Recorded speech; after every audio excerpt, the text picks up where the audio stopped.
Welcome to Crystal Uncorked. I'm your host, Crystal Vilkaitis, and I'm all about keeping business real, raw, and refreshingly honest. From the peaks to the valleys, we'll explore my journey and the inspiring stories of remarkable women entrepreneurs just like you. Together, we'll uncover the heart of business, embrace vulnerability, and evolve, celebrating the power and success of women in business. I am thrilled and honored you're here. Cheers!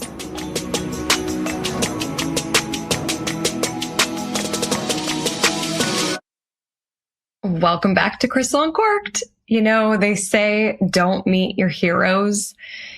And yesterday I met one of my business heroes, Mr. Don Miller. And I got to tell you, this whole past 2 days at the writer's workshop and meeting Don and learning from him in person was better than I could have imagined. So I disagree with the whole don't meet your heroes. I am blown away by what I just experienced over the past 2 days. I mean, so much happened, and I'll touch on a few of those things in this episode, and I'm sure more things are going to come up. But first, if you are watching this, cheers. I've got some wine. We were drinking a Tempranillo, and I'm in a hotel room because I am in Brentwood, Tennessee, which is just outside of Nashville.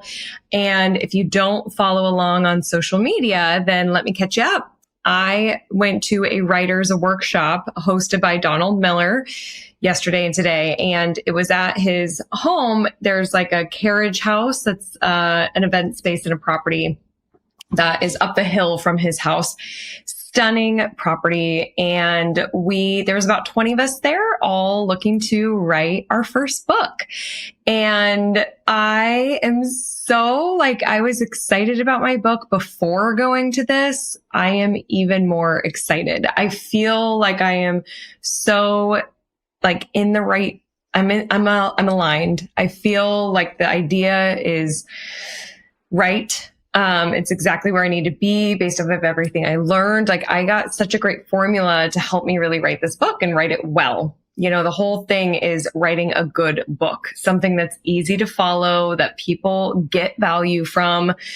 There are times when you read things and you're like, I can't even get through this. Your brain is working too hard because it's not written well. And I want to not only really have an impact on local businesses and really help grow their business, but I also want it to be written really well, so it's easy for them to get. And that is something where I have called Don my business crush, because when I read Story Brand, when we were in Italy for a month, I was just wanting to yell. Maybe I kind of did, because I was just his writing is so good. It landed. It was clear. It was simple. What he taught, it felt doable. And that's when I really fell in love with him. So don't worry, Dustin knows about my love for Don. So I want to cheers to an epic couple of days. And in this episode, I just want to give you some of the big highlights. It doesn't matter if you're writing a book or not. There were such great things that were discussed that can help any kind of business. So cheers to a great day. A great 2 days. The first thing that I want to talk about is something was said. So this was a 2-day, all-day event, and something was said within the last 15 minutes of the event. Don said, if you think of yourself as an artist versus a business person, then you'll be a lot more successful. He was giving an example of a musician that's here in Nashville that he's working with and helping him on his messaging. And he was saying he has just created a masterpiece.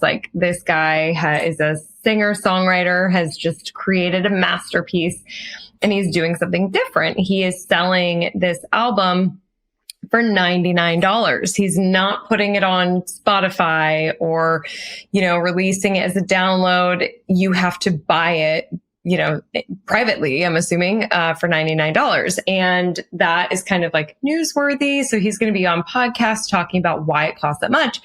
And the whole thing is that it costs, I think Don was saying, about $60,000 to get this album published. People don't understand how much it goes into getting a record published. And I mean, like, think of all the people that you're paying and editing and the musicians and then the production, and it takes months to produce. And kind of similarly to writing a book, something I learned today, that it can take like $40,000 to $60,000 to $100,000 to write and publish a book.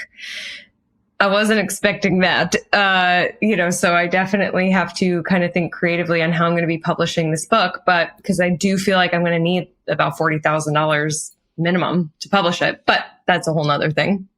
So, but this guy, so he's doing something very interesting. He is an artist. He's going to sell this for $99, and that's just a break even point for him. But then if he sells like a certain amount of records, then that I think basically hits that, 60,000. So what, 600, then, or 6,000 records, then, he would break even. So he's doing something that's very creative though. And I think, I don't care what kind of business you are, this is going to make you think differently. If you really think about what he is doing and how you could offer something that's so different like this. So it doesn't mean that you have to. I think it's good to think creatively and different. So what he's doing is he's selling it for $99, but then he is also giving an option where you can buy the record for $500, but that gets you a piece of the pie, a piece of equity, basically. So of anything that is sold above a certain point, and I keep saying 60K, I don't know if that was the exact amount, but we're just using it in this example. So anything above 60K, if you invested that $500, then you are getting a portion, like if it's 5% of the profit. And I love this idea because talk about thinking really differently.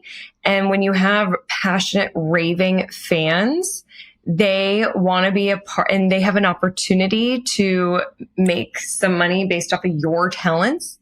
Like, have you ever had an artist or like a friend, and you're like, you're so talented.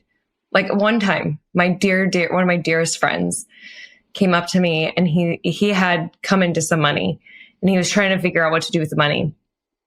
And he was like, if I could invest in you, I would. Like, can I invest in your business and like have, get a percentage? Cause he really believed in me, which was one of the biggest compliments anyone could have ever given me. Like, he is basically saying like, here's money. Can I just invest in you and your business? And so giving your customers or your followers, your listeners, that kind of opportunity, I think is really interesting. And I think that there could be opportunities there for authors. So it's an idea I'm playing with. I mean, why not, right? Why not think about new creative ways to engage with your community and build something that you all can thrive from possibly.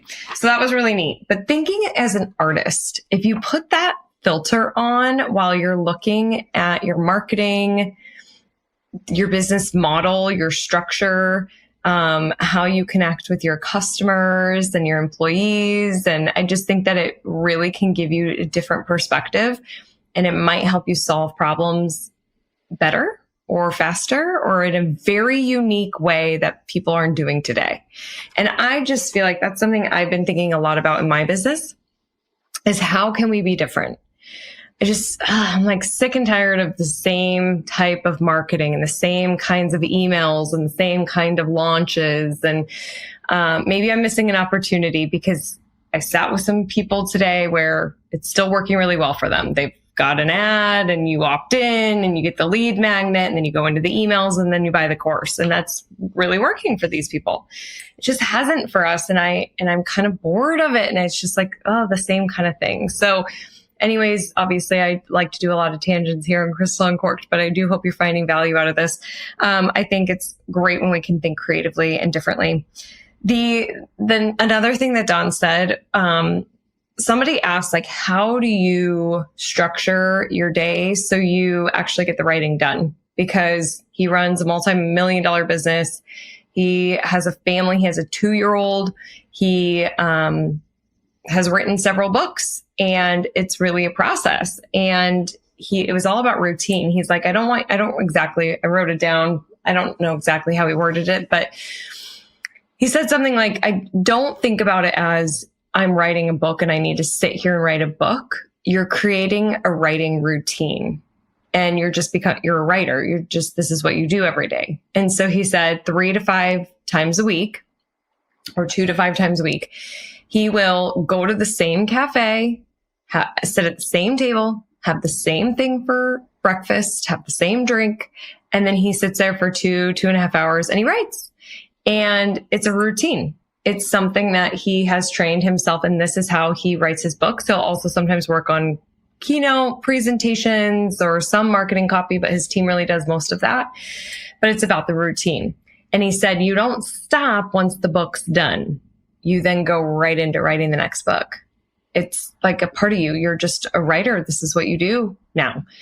And I absolutely loved that because I am very much a routine person in the morning. I feel like after like 9:30, the day can kind of go to hell in a handbag. Like, where did, I don't think I've ever said that before, but I kind of like it. Hell in a handbag. I think it's hell in a basket or something, but handbag is just so much more chic. So, I have a really great morning structure, but sometimes when I sit down to journal, I'm like, what do I really want to talk about? But I feel like that's when I'm most tuned in, plugged in. I just, things flow for me. And so, for me, I feel like this is going to be kind of an easy thing to create this routine of writing for a couple hours first thing in the morning. But it just makes writing a book feel kind of easy in a way. That was something that was very surprising for me personally through the past couple of days is everything was kind of feeling easy. Like we would have it's a workshop. So we would, here's a whole structure of how you're going to do the book. So here, what are your subplots, which could be potentially your chapters? Those came very easily to me. Then you've kind of got the structure within each chapter of like what the hook is and what's the promise that you're going to deliver in this chapter and what is the problem and what is the solution basically, and then what is the action. I might have messed this up a little bit, so don't be like, okay, taking notes, this is how I write a book. I just recommend going to Dawn to learn that. And honestly, if anybody's curious and really wants to know what the exact structure is, I can tell you. I can go through my notebook and give you notes. Happy to share. My point is that we had 20 minutes to do that. And I went outside, I took off my shoes, I just plugged into the grass and wrote this thing. And I feel like I blinked and 20 minutes went by, but it was so easy for me to fill out that section to where when we came back, I had to ask the question, like, this just feels really easy. So I feel like I might be doing it wrong because I feel like it should be hard. And everybody laughed, like, probably people that laughed can relate to that. We try to make things more complicated.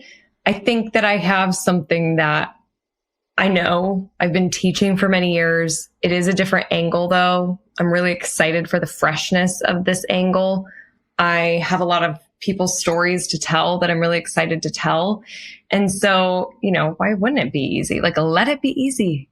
It doesn't have to be hard. Let it be easy. It's a great quote graphic if I had somebody making quote graphics for this show, but I don't right now. So I love the routine and it makes it feel easy to get this book done. And this bleeds into the next thing. So Don had us write down, like, there's kind of 3 drafts that you write. So he's like, when's the first one going to be done? The second one, the third one. Okay. From that third one, you need about a month to get something else done. What's the dates of all this? And then he had us write what the launch date of the book is going to be. And then at the very end of the workshop, we stood up and we had a glass of champagne and we went around and said the name of our book and our launch date. So I'll share that here. The name of my book is 15 Mile Famous and the launch date is February 21st, 2025. Now, I did have it in based off all the math and like how things should spec out. It was around December of 2024. And I was like, launching a book in December, I don't feel like is a good plan. And I like to move fast and think that I can get things done faster than everybody else. And then that's usually not the case. So there's this like personal desire to get it done in 2024. I also remembered I'm getting married in 2024. And I'm hosting Evolve, which is a lot of energy and work. And so I feel good about 2025. I guess there's this big part of me that's like, I want this book done next year, like in 2024. So that is my goal. But the launch date that I'm claiming is that February 2025. What I loved about Dawn having us do this is I really believe that there is power in claiming like what you're going to do by when. And, life happens. Is it going to be that exact date? Probably not. But maybe I'm going to be around there. You're shooting for something. So often we'll be like, I want to write a book. Okay, great. What's the book going to be on? When are you going to start? How are you going to get it done? When are the drafts done? When are you submitting? Like, you have to put things on the calendar. You have to work backwards. You have to hold yourself accountable. You have to actually put dates on a calendar. We will have these very general goals with no accountability baked into it. And a deadline is accountability. So I love that he had to say it out loud into a group. And I'm really excited to read the books of all the people that were in my group. And I'm excited to have my book out into the world as well. Part of this work, actually, I'm going to take a sip of my wine because cheers to February 21st, 2025. Okay. Part of this workshop, Dawn brought in, which was just such a cool added value. He brought in a hybrid publisher. So I learned all about traditional publishing, hybrid publishing, and self-publishing.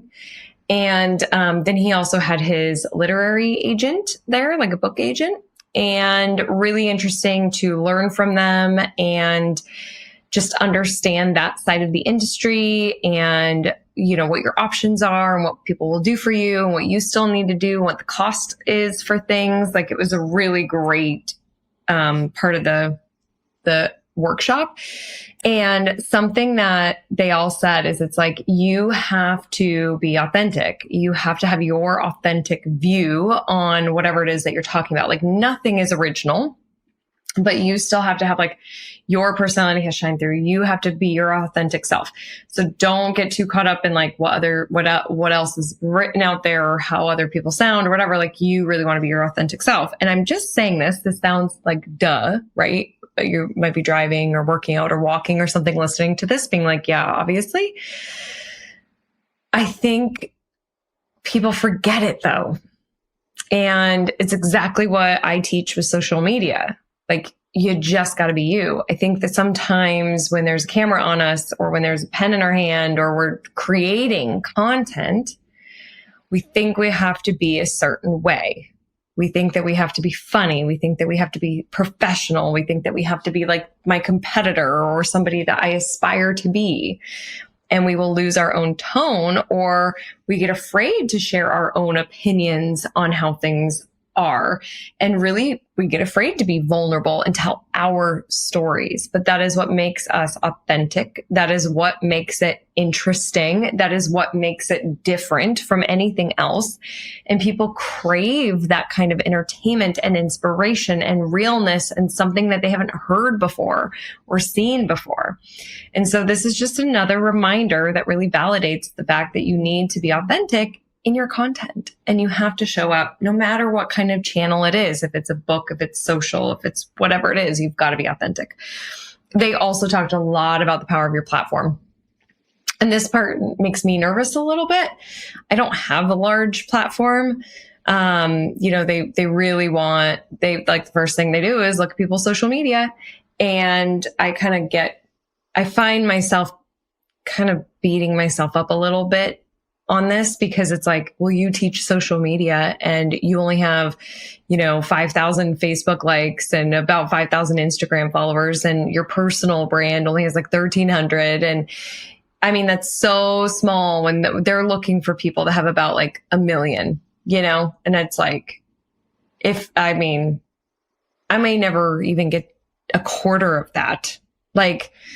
So all of a sudden, head trash can come in and be like, okay, I'm never going to get a publisher.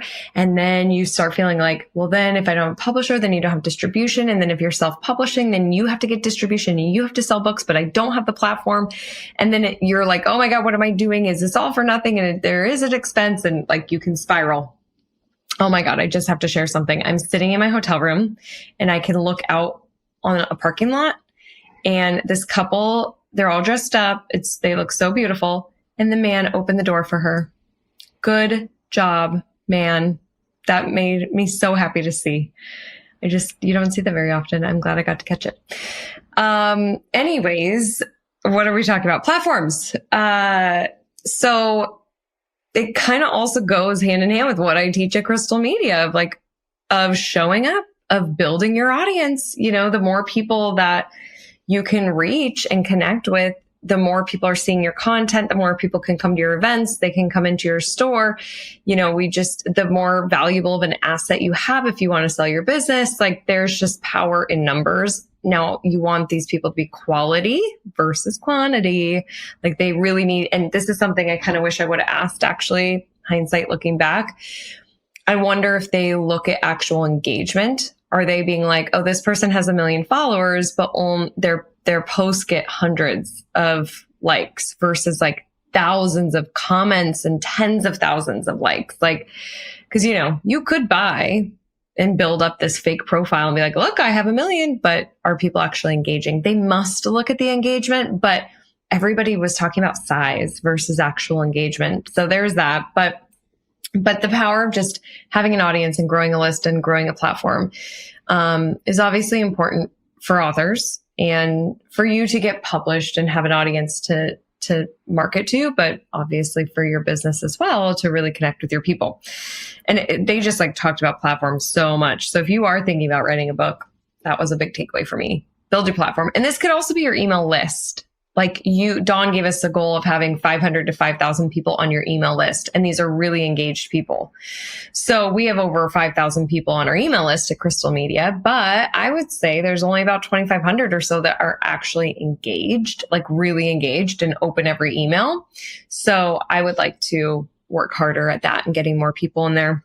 I have so many ideas, you guys. I have so many fucking ideas that are so good about connecting with the audience and using my platforms that I do have, Rooted in Retail and the show, Crystal Uncorked. And I feel like the stars are aligned. My success is inevitable.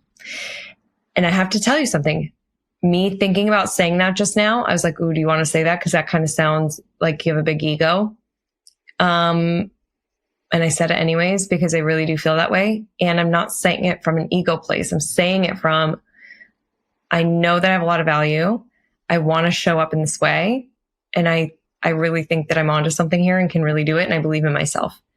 And I just wanted to point that out, not to defend the reason that I'm claiming my success to anybody who might think that, wow, that was too egotistical or whatever. She thinks a lot of herself. I'm saying this whole thought process to you because if anybody is listening to this who doesn't claim their success and is like, my success is inevitable and is just confident with that and believes that, then I would love for you to journal about that and really think about why maybe you don't feel that way. Maybe you wouldn't proclaim that. Maybe you're like, I don't know if it is, or do I believe in myself? That could be a really good journal prompt. So I just have a feeling that somebody, maybe one person listening to this feels that way. So I needed to take a tangent and say that because I want you to be proud and I want you to be able to say, my success is inevitable. I just see it. I know it. I believe it. I feel it. And that's really where I'm at right now. So that all feels really good. So the final thing that I'm going to share for this episode, and I was like, I don't know if this is good or bad for me to share, but I'm going to do it, is Dawn, one of the first things we did in day one was write the back cover of our book. And he's like, tomorrow we're going to have publishers here and you should give them the back of your book. They might call you. And so I took that very serious. So I worked on it and worked on it and worked on it. And here is what the back of my book, what I came up with now. Obviously, so much of this is probably going to change. The title could change. What's in the book could change. There's so much. I'm in the very early stages. But I'm going to share the back of the cover with you on this podcast. So again, I don't know if that's good or bad to do, but I'm going to do it. So the working title today is 15 Mile Famous, from Best Kept Secret to Local Celebrity. And the back of the book says, in bold, it starts out, in a world where businesses chase the global spotlight, there's a path less traveled, becoming a local legend. Everywhere you look, businesses are rushing to shine on the global stage, but while others zig, you can zag. Within these pages, Crystal Vilkaitis offers a compelling roadmap from invisibility to local celebrity. Explore proven strategies that enable businesses to leave a lasting impression in their communities. But the journey isn't without its challenges. From the lurking shadows emerge two formidable foes: overwhelm with its paralyzing grip of endless marketing options, and fear with its stifling whispers of inadequacy, rejection, and failure. Discover the secrets to becoming the name everyone knows and trusts in your region, practical steps to conquer overwhelm and pick the marketing strategies tailor-made for you, powerful tactics to vanquish, that should probably be vanish, fears of visibility, technology, and imposter syndrome. Transform your business into the hometown hero everyone talks about. Ready to be 15-mile famous? So I don't know. Do you like that? Do you love it? Do you hate it? I did give it to the agent and the hybrid publisher, and we'll see if they contact me. Maybe they will, maybe they won't. But I did it because often in those cases, I get really nervous and I won't turn it in. And it was a whole debacle actually getting this printed, because I went downstairs. I messaged them last night to make sure they have a printer. They do. So this morning I went downstairs and I'm trying to print. And then the printer thing is like, the drum needs to be inserted. I'm like, what? So I'm just like thinking maybe it's more about paper or something. So I'm like trying to fix paper stuff. And why do printers always break? Like, why? Why do printers either break or they don't work? Like, how is it really that hard? Why has nobody figured out how to make a fucking printer easy to use? Side note, if anyone has a good printer recommendation that's like easy to use, you should tell me. My home one is okay. It's from Costco, but it's like, what's the deal? Anyways, I go to the front desk and she's like, oh, like she remembered it, I think, even though she knew I was over there trying to print. She's like, well, you could just email it to me. Well, now I'm running late. So I start to panic. I'm like, oh my God, do I still try to do this at the risk of being late? But I'm like, this is your chance. Like, this is your shot. And I'm not throwing away my shot. Little Hamilton reference, which I'm going to see with my team in like 3 weeks. But anyways, we got it done with 10 minutes to spare. And thankfully, I was courageous enough to hand it in. Here's something that's so funny about this, and then I'll let you go for this episode of Crystal Uncorked. I didn't put the title of the book on these things that I printed to give them for the back of my cover. I printed 3, and like the subject lines in there, I didn't have an attachment. The Word document was too slow. I was just like, oh my God. I didn't put the title of the book on this. So then I'm handwriting it on these to give it to them. And my handwriting is like a kindergartner. But that was a lesson I learned. Put the title. I was just like, this could make a fun story if I do get published and then it is a big time seller. And it's like, do you remember when you handed that in? You didn't even have the title on there. So we'll see. But I'm glad I turned it in. No matter what happens out of them, not expecting anything at all. It's just, I'm glad that I had the courage to do it. And then I sat down, and through this exercise, it gave me that chance to do it. I'm sure a lot will change. That book cover will totally change, I'm sure. But that's a mini thing of what's going on. I'm going to be asking people to, if they're interested in joining the behind the scenes of me writing a book and hearing kind of just like the process and what's happening and things I'm learning and discoveries and, you know, the highs and lows of writing this book. I'm going to be an open book and share it all. And I'm going to be asking if anybody wants to get that newsletter. I'll be sending out like a once a month email, just taking people through it. So if you want to be on that, then stay tuned, because I'll release how you can join that, and I'll share on Crystal Uncorked as well. But that's what happened here in Brentwood, Tennessee. I'm really excited to get to writing. I've had this poll to write for so many years, and so it's finally happening. And I'm really excited about that. So thank you for listening, for being here, for being on this journey with me. And I will see you on the next See You. Oh my God, I have to just plug this. I can't believe this work, Crystal Uncorked. Dawn Miller did this workshop. Dawn Miller is my keynote at Evolve. Go to Evolve. If you're going to Evolve, think of a question you want to ask Dawn, because he's brilliant. And we're going to have some Q&A time. It'll be quick, but oh my God, this man is so brilliant. He's so brilliant. And I'm just honored that I got to learn from him in person for 2 days. And I am honored he's going to join the Evolve stage. So I hope to see you in the room, and cheers to writing a book, and I'll see you on the next See You. Bye.